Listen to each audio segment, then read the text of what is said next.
Billions of years ago, the Earth passed through an exploding star and was showered in molten gold. The Incas called gold the sweat of the sun and told their stories with it. The Egyptians saw it as the breath of God and buried their pharaohs in it. I kind of think that gold has an allure that is rooted somehow in our collective unconscious. In India, the Golden Temple of Amritsar is a sacred destination, a reminder of how most of the great religions celebrate gold. In all of the world, no other word still evokes such wealth and power. If you ever look at gold, it's an extremely beautiful, I mean, if I'd rather have a gold coin than a mass of paper dollars. The gold coin is going to survive forever, and the paper dollars are going to be destroyed. The Romans called gold the muscles of war. With gold, a triumphant Napoleon gilded Paris. To finance the Third Reich, the Nazis were determined to capture the gold of Europe. Gold was the ultimate guarantee of national survival. Even today, gold shines in the world of high finance. Gold is the largest commodity market on the planet Earth. They make billions of dollars in a single day by manipulating the market. From China in the east to America in the west, the question ricocheting around the world is simple and troubling. Where is the gold? Is America's gold in Fort Knox? And if so, who really owns it? I think you have to assume that all the gold's not there. How is it possible that for every 100 ounces traded on electronic exchanges, there may not be even 1 ounce of real gold backing it up? The term Ponzi scheme comes up. The customer or client thinks he or she has something, but doesn't. There's not a lot of it. All the gold ever found would only create a cube 70 feet by 70. Even melted down, it's just enough to fill 3 Olympic swimming pools. Yet gold's magic continues to keep us in its thrall.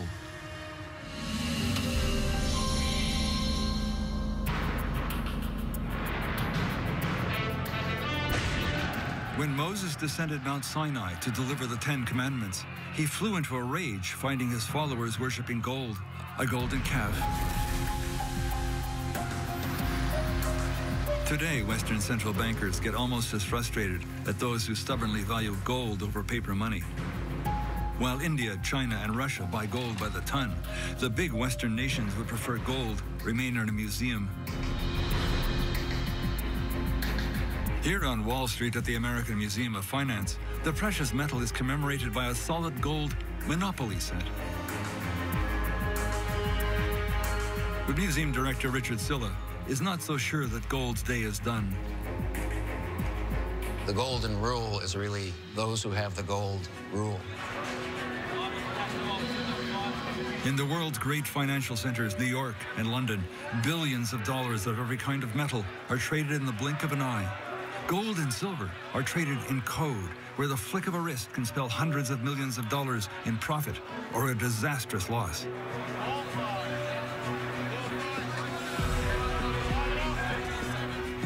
Andrew McGuire has moved in that world as a precious metal trader for decades. I've specialized in gold and silver trading for the last 30. In fact, I view gold and silver as my children. I know everything about the gold and silver market. I know why they move, and I know who's behind it. The drama revolves around bullion banks, giant international banks licensed to deal in gold and silver. McGuire says that week after week, some gold and silver traders bragged about how they used insider trading to manipulate the price of silver and gold. But it was a bottle of champagne that drove McGuire to become a whistleblower. When I see somebody celebrating with a 1,000-pound bottle of champagne because they're high-fiving each other because they took the price of silver down, on the other side of that are real people with real lives. What set me off was the realization that when you manipulate a commodity, such as silver or gold or corn or oil or whatever it might be, it has a real-world impact. McGuire says those market fluctuations don't just hurt investors, but they can have a devastating impact on mining communities in countries like Bolivia. Many point to the drop in the price of silver in 2008, from $21 an ounce to less than $9, as a prime example of market manipulation. Entire communities lost their jobs, and in some instances, there were suicides. And that really, really got to me, and I thought, you know, something has to be done here. Gold mines are just as vulnerable to market manipulation. Extraction of the precious metal from the ground has changed little in thousands of years. To produce 1 ounce of fine gold requires an average of 38 man-hours, 1,400 gallons of water, and liters of cyanide. In South Africa, 400,000 men, 90% of them black, toil in mines deeper than 2 kilometers in temperatures greater than 130 degrees. The history of gold is stained with the blood of those who toil for it. Its dark power has been used for centuries to finance everything from war to mass murder. Historian Duncan McDowell. Countries with gold were countries that wouldn't be pushed around, that could fight wars, that could build up their economies. So this notion of gold as being the kind of foundation plate of national sovereignty was fundamental to the way the Western world saw itself. Gold was a driving force in the Second World War. In late 1938, Austria welcomes Adolf Hitler as a conquering hero in the land of his birth. But the image of a powerful Führer cloaks a surprise weakness.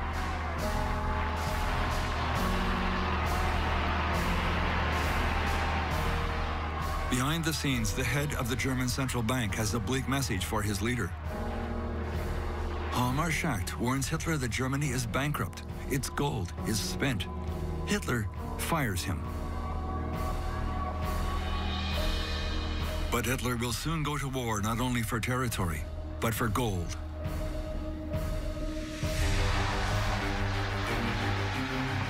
In 1939, Hitler captures Austria and Czechoslovakia without firing a shot. A special Nazi unit seizes their gold. Next, the Germans invade Poland. Poland fights back. The Polish army and resistance are ordered to hold out long enough to get Poland's gold out of the country. 75 tons of gold, worth billions of dollars today, are launched on a perilous journey through Romania, Turkey, and Lebanon, traveling south and east before arriving in France. But the gold would not be safe for long. In June 1940, Germany invades Luxembourg, Holland, Belgium, and France.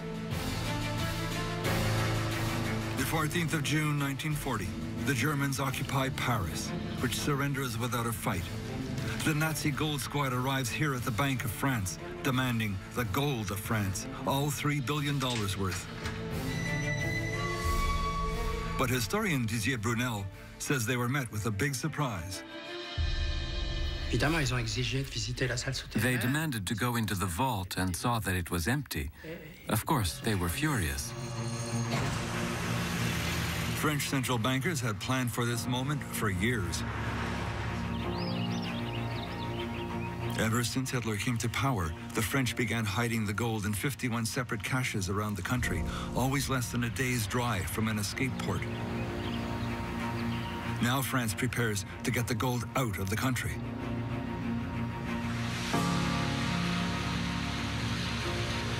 In a secret operation from cities large and small, the gold is moved at night, dispatched to ports along its coast. The German army is not far behind. Historian Tristan Gaston Breton says everyone was trying to disguise a growing panic. There was panic, and we had to use whatever was available. Warships, merchant ships, trawlers, fishing boats, anything we could find to evacuate as much gold as possible. It was a masterpiece of successful improvisation. Today, these Atlantic harbors are home to sailboats, cruise ships, and ferries. In the desperate summer days of 1940, virtually the entire French Navy, including battleships and aircraft carriers, is mobilized to save the gold. Westward goes the greatest transfer of wealth in the history of the world. 83 million glittering ounces, more than the cargoes of all the ancient Spanish treasure ships combined. The gold of France and Poland, bound for safe haven in Canada and the United States.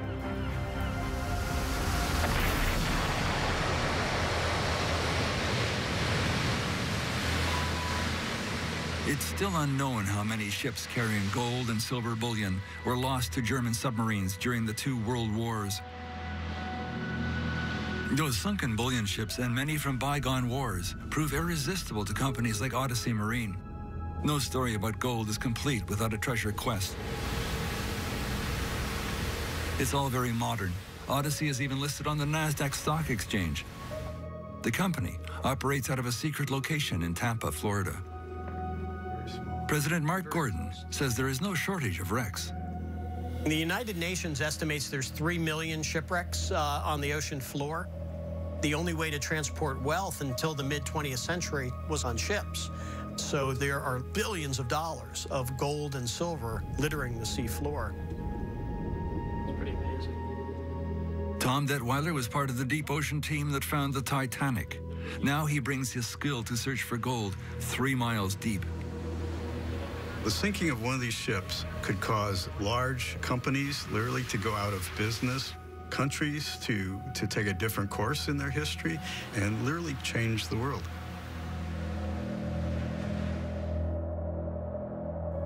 When we come back, gold and the ghost of imperial Spain.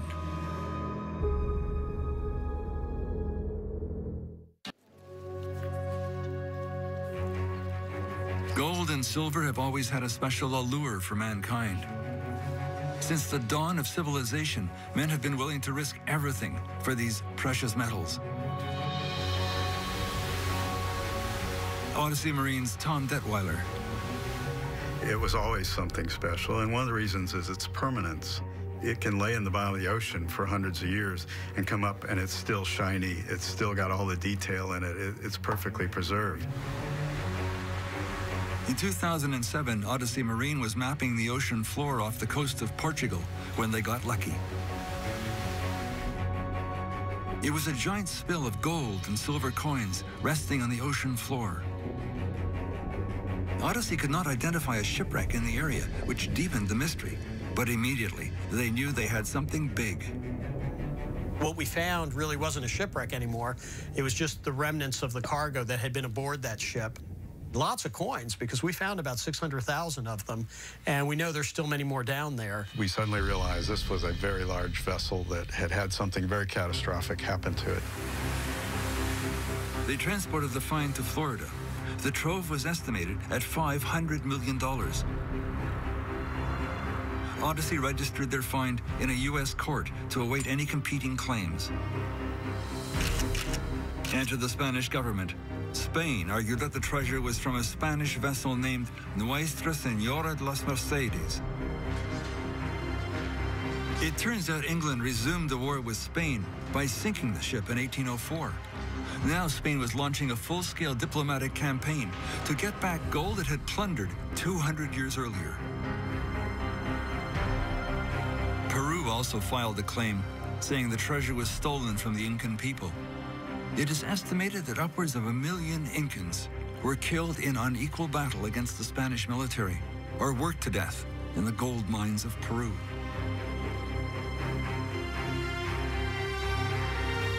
Their claim was dismissed. The court ruled Peru was only a Spanish colony at that time and had no claim on the treasure. Even the U.S. government got secretly involved. A WikiLeaks document reveals that to help a wealthy political donor recover a painting lost in Spain during the Second World War, the U.S. government made an offer.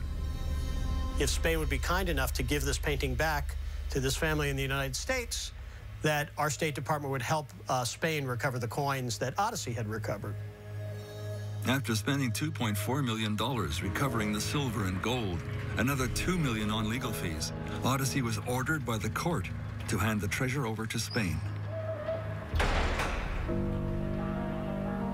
Spinning a web of golden intrigue, once again gold's spell proves enduring.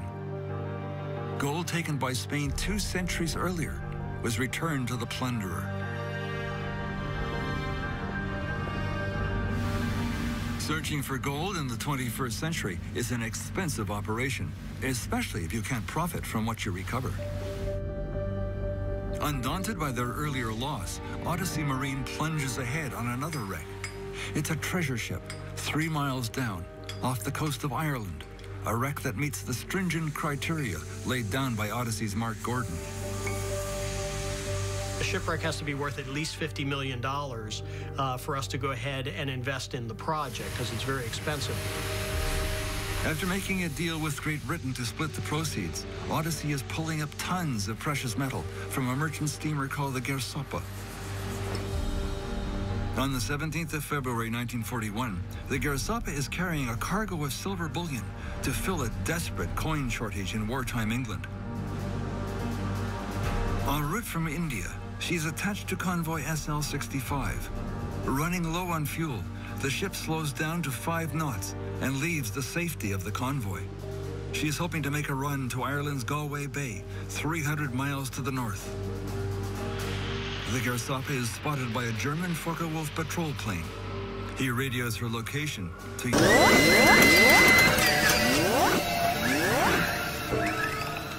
U-101. Commanded by Ernst Mingerson, the U-boat finds the Gersoppa. The submarine fires a single torpedo, which blows a hole in her starboard side.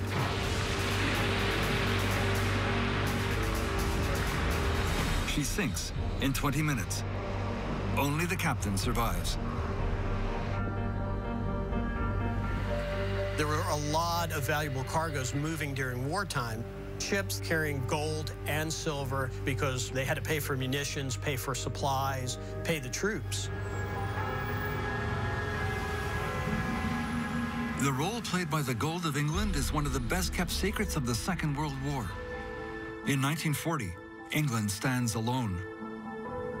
The War Cabinet meets in this London bunker with the knowledge that France is in the hands of the Nazis and America is remaining steadfastly neutral. With a Nazi invasion that could come at any time, Churchill issues a secret order. To keep it out of Hitler's hands, all of England's gold must be dispatched across the North Atlantic to refuge in Canada. Historian Duncan McDowell. Britain wants gold not only in its own pocket in England, but it wants it stored offshore in case, worst case scenario, Hitler comes across the channel. Churchill and the government has to leave and they have to run a government in exile. They want money to do that. Tied to the London docks sits HMS Belfast. It's a sister ship to the cruiser Emerald, selected for the dangerous task of transporting England's fortune. In the early summer of 1940, the first shipment is loaded aboard the Emerald. The gold is crated in small boxes, 2,229 of them, with a market value today of $9.9 billion. The British realized it might look like their government was panicking, was preparing for the absolute worst outcome. So the British keep it very hush-hush. The operation codename is deceptively simple. Operation Fish. On the 23rd of June, 1940, the Emerald puts out to sea. Destination, Halifax, Nova Scotia. British coastal waters are especially dangerous. The Emerald is given a heavy escort for the first stage of the voyage. Then the cruiser is hit by a savage North Atlantic storm. It almost capsizes.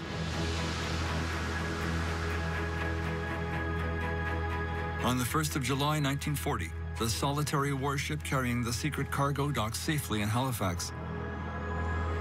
The small crates of gold labeled simply Fish are unloaded under military guard and put aboard a secret train bound for Montreal and Ottawa.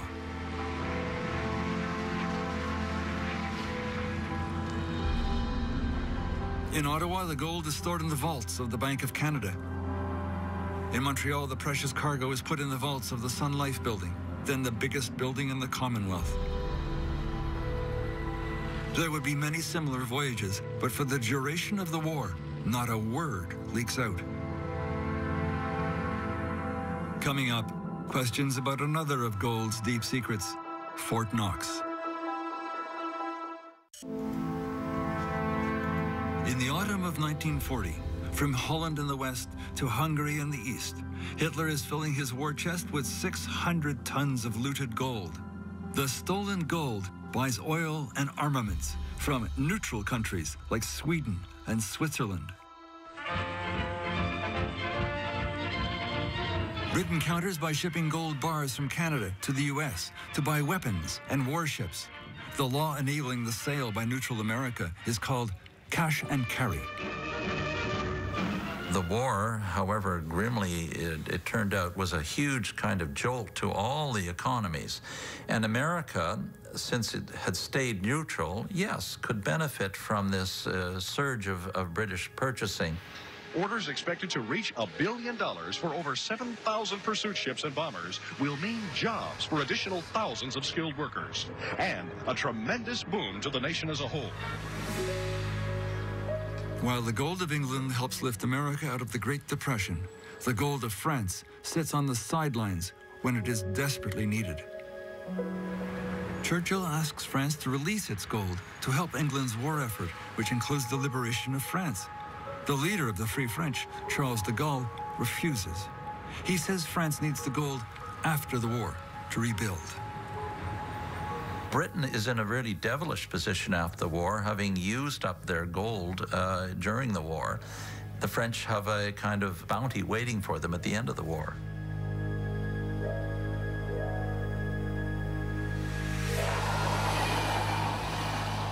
But the French also have a shameful secret to confront at the end of the war, the Holocaust and the secret role of gold. In Paris, this is a memorial to 73,000 French Jews rounded up by French police and deported to the Nazi death camps. Like thousands of Holocaust victims, many had deposited their savings in gold into safe Swiss banks, or so they thought. After the war, when families tried to claim their gold, the Swiss bankers demanded death certificates or other impossible proofs of ownership. That was the greatest revelation of the Nazi gold thing, that the Swiss suffered from this. They would no longer be that nation of upright bankers and chocolate makers, you know, that they were as morally tainted by World War II as the rest of us were. An international investigation revealed that some of the gold held in Swiss banks came from Nazi extermination camps, pried from the teeth and fingers of the victims, then melted down and recast by the Nazis. It's called Totengold, death gold. In 2012, in one of the war's more macabre revelations, it was found that Hitler's personal dentist used Totengold to fill the Führer's teeth. But most of the gold went to Switzerland. We now know in World War II that some of the Swiss bankers facilitated this laundering of gold, right down to working with the foundries to refine it, restamp it so that it could be laundered into the European economy. The greed for gold drove the Swiss to trade for looted bullion even to Hitler's final days. In modern times, profiteering has risen to another level. The gains are now counted in the thousands of billions of dollars. In one case, involving precious metals, a large prominent bullion bank was said to be misleading its customers. Lawyer Samuel Sporn led the class action suit. I was approached about 7 years ago by a gentleman by the name of Silverblatt, who had silver bullion, and he wanted delivery. Mr. Silverblatt, along with thousands of customers, thought they were buying bars of silver, silver in a vault, allocated or set aside in their name. Similar cases have arisen over gold. In addition to being charged for the silver, they were charged storage fees. But it appears there was no silver being stored.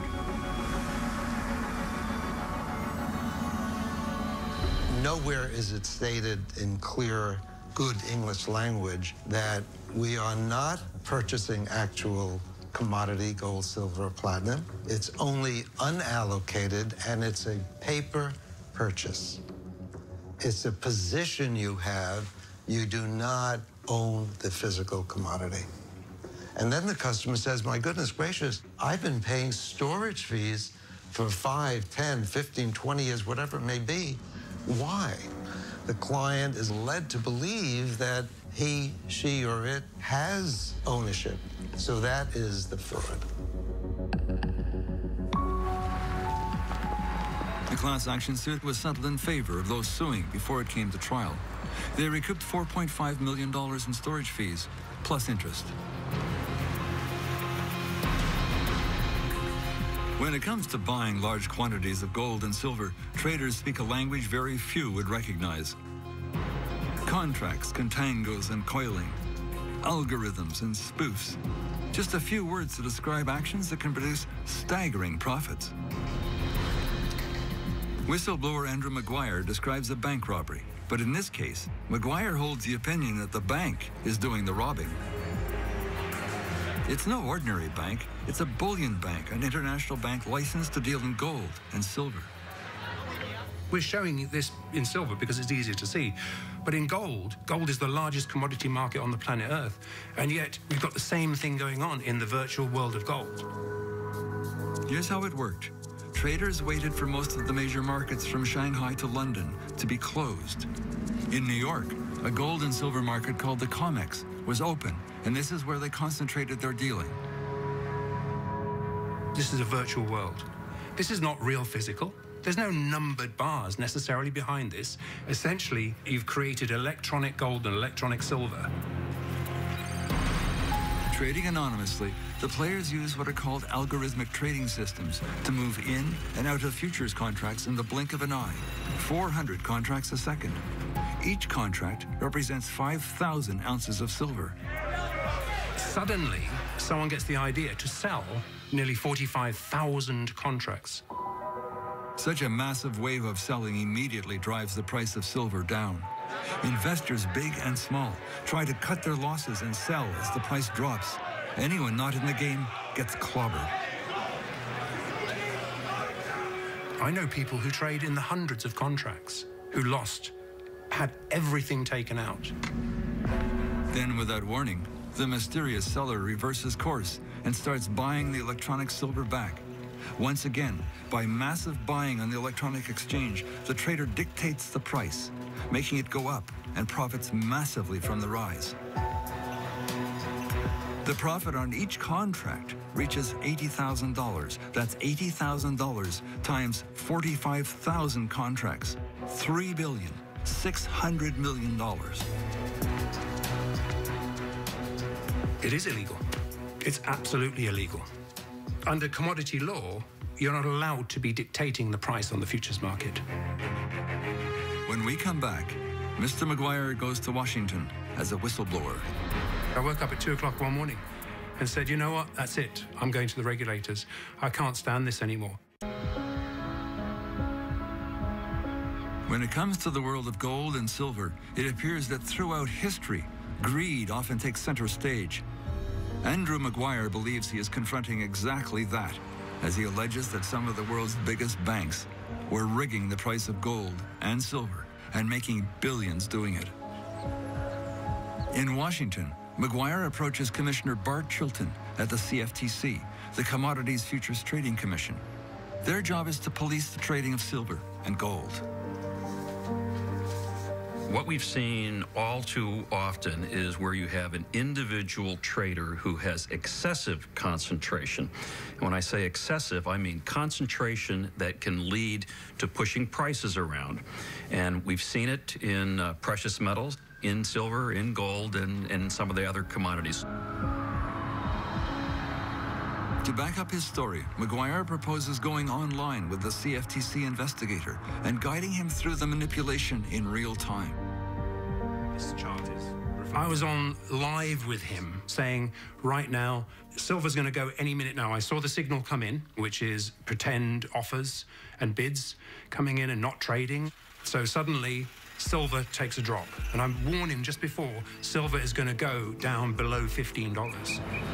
Really, he had everything in his hands, live and pre-warned, a bit like me saying to the police, There's going to be a bank robbery and an ATM machine at exactly 3 o'clock this afternoon.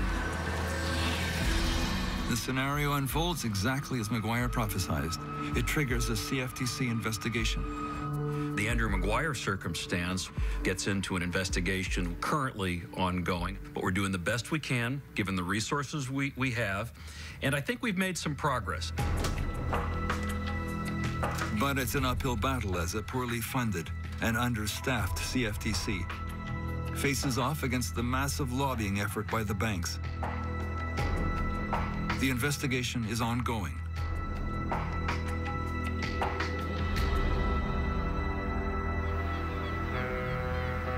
Across most of the world, the tallest building in almost every major city is a bank tower, cathedrals of finance.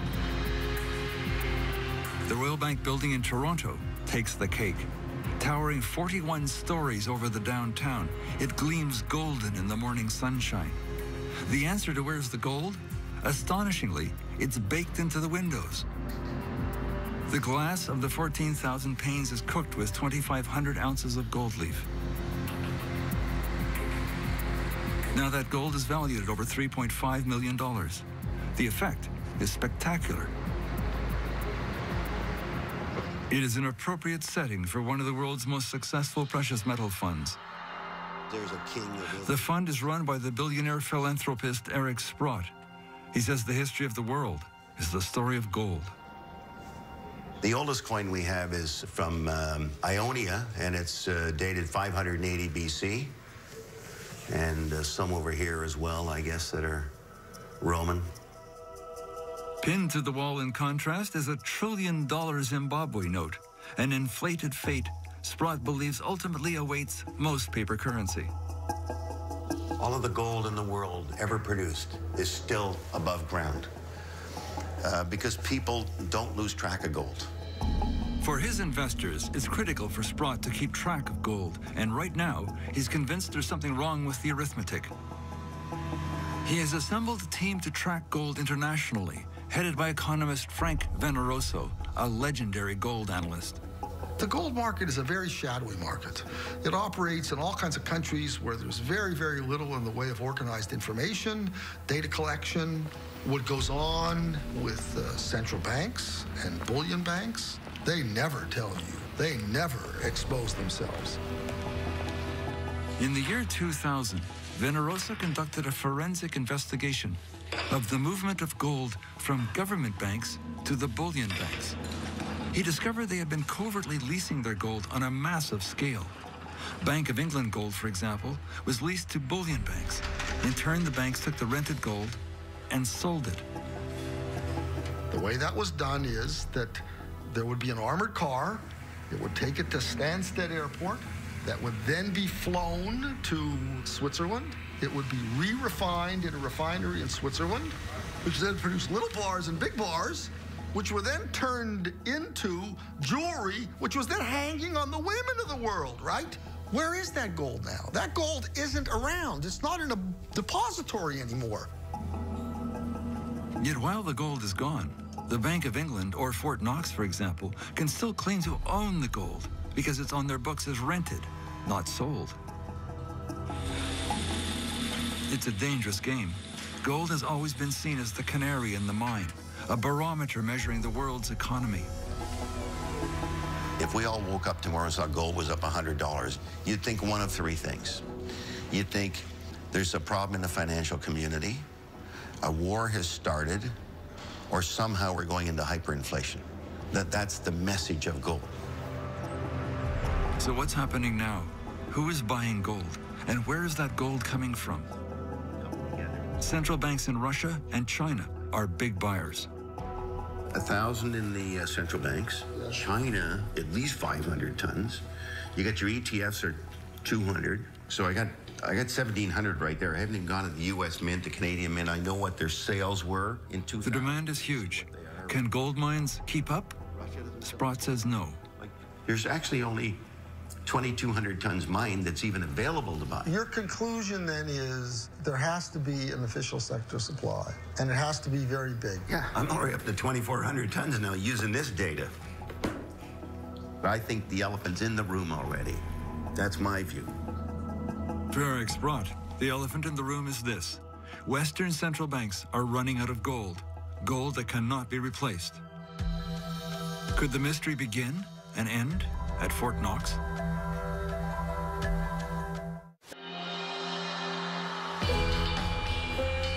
Goldfinger. Many regard the Sean Connery Bond film, featuring a Fort Knox plot, as the best of the early 007 movies. It won box office gold, reflecting the world's fascination with the precious metal and what really might be going on behind the gates at the United States Gold Depository, guarded at the Fort Knox Army Base. The director of the American Museum of Finance, Richard Silla, says Fort Knox has a controversial history. At the height of the Great Depression, President Roosevelt ordered Americans to turn in all of their gold. Tons of coins, ingots, and jewelry. They were paid in paper dollars at $21 an ounce. What did Roosevelt do with the gold? Well, it was mostly melted down into gold bars and put in the Federal Gold Depository at Fort Knox, Kentucky. So that's where the Fort Knox gold came from. It used to belong to all the American people, and then the government nationalized it and put it in Fort Knox. The fort boasts a massive new vault in the middle of a fortified army base in Kentucky. That was the last time the gold was really counted. There's a yearly audit, but it's incomplete. The last full audit in 1954 was followed by a media show and tell in 1974. But a recent attempt to force full disclosure was defeated in the Congress. Precious metal billionaire Eric Sprott says aloud what many suspect when asked, is there gold in Fort Knox? That's a good question. There has been no audit since, I think it's 1954 or something like that. An audit would not be a difficult thing to do. I think you have to assume that all the gold's not there. By 2013, apprehension about the security of national gold reserves was not confined to Fort Knox. Venezuela took everyone by surprise by staging a political drama with gold front and center. It was really amazing to see people marching alongside the armored trucks bringing in the gold to the country. Nations like Venezuela know that blood, war, and conquest often flow like molten gold. In 1998, when Hugo Chavez was first elected president of Venezuela, he discovered that Venezuela's gold, once again, was in European hands, courtesy of the world's financial institutions. Journalist Eva Gollinger has written about the country's finances for years. The International Monetary Fund, the World Bank, told the Venezuelan government that in order for them to be able to secure loans and to prosper in the long term under this new type of neoliberalism, they needed to send their gold to be stored in banks outside of Venezuela. With gold brick in hand, Chavez began a campaign to explain to the people of Venezuela why he believed it was a bad idea for the gold to be out of the country. All told, 211 tons of bullion, worth some $11 billion, was held by foreign banks. And it wasn't until President Chavez realized that Venezuela's gold could be in jeopardy, being stored in banks in the United States and in Europe where there were extreme financial crises occurring, that the gold of Venezuela could somehow be used by these banks to cure their own internal financial woes. Gold expert John Embry says Venezuela's demand set off a small panic on the gold market. Venezuela's gold clearly was not allocated, that is, set aside in a vault with Venezuela's name on it. It took a long time. And I mean, it put stress on the market because they had to go out and find enough gold to ship this, and it wasn't a large amount either. Chavez kept the pressure on. 6 months later, the government threw a grand parade to welcome home the first shipment of Venezuela's gold.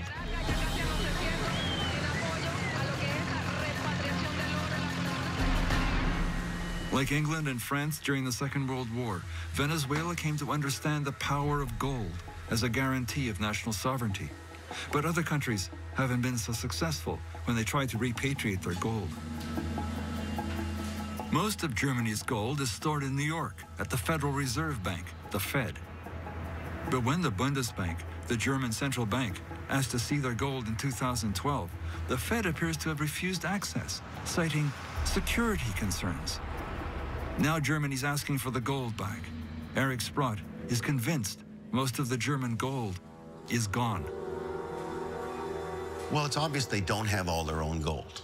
I mean, they basically said that. We have some gold in our vaults and we have some gold elsewhere.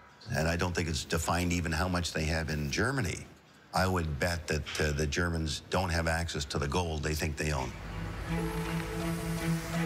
Canadians, too, may be in for a shock. The nation's central bank boasts a modern headquarters that has won architectural awards, but no prize would be awarded for how they have managed the best-performing asset of the last decade.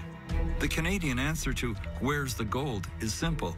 Except for a few bars, it's gone. All gone. Despite its international reputation for gold mining and mine financing, Canada has sold off its multi-ton gold reserve over the last 3 decades. I think it's important that the country, in order to have some strength within the international financial community, has some gold. Gold analyst John Embry says a monumental shift is underway in the world of gold. What people in the West don't seem to realize, I think they're making a ghastly mistake, is that the people in the East, the Chinese, the Vietnamese, Indians, Russians, they delight in this opportunity to buy the cheap gold. So it's going west to east. And as an old adage, gold goes where the wealth is being created. I mean, it doesn't say a lot about the future of the West. Behind the castle walls of the Royal Canadian Mint, modern alchemists are casting gold ingots and 1-ounce golden leafs to feed the growing hunger for gold. In each century, the stakes for gold get higher.